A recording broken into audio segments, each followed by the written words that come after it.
بسم الله الرحمن الرحيم والنازعات غرقا والناشطات نشطا والسابحات سبحا فالسابقات سبقا فالمدبرات أمرا يوم ترجف الراجفة تتبعها الرادفة قلوب يومئذ واجفة أبصارها خاشعة يقولون أئنا لمردودون في الحافرة أئذا كنا عظاما نخرة قالوا تلك إذا كرة خاسرة فإنما هي زجرة واحدة فإذا هم بالساهرة هل أتاك حديث موسى إذ ناداه ربه بالواد المقدس طوى اذهب إلى فرعون إنه طغى فقل هل لك إلى أن تزكى وأهديك إلى ربك فتخشى فأراه الآية الكبرى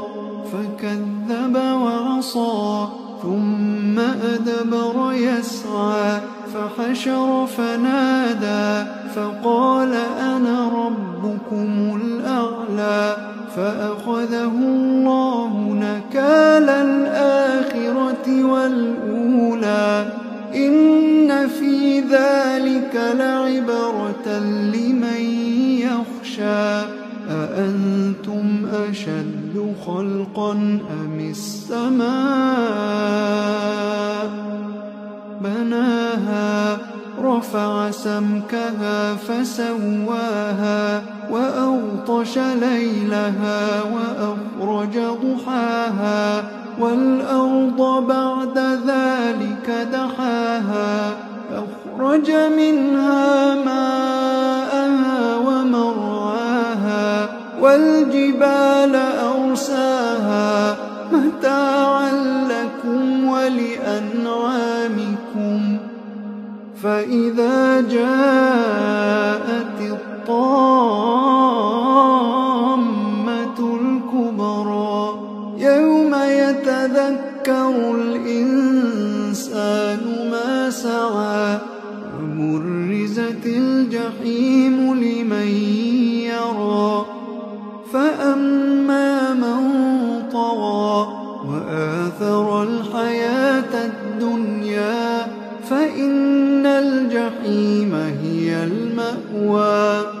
وأما من خاف مقام ربه ونهى النفس عن الهوى فإن الجنة هي المأوى يسألونك عن الساعة أيان مرساها فيم أنت من ذكراها إلى ربك منتهاها إنما أنت منذر من يخشاها كأنهم يوم يرونها لم يلبثوا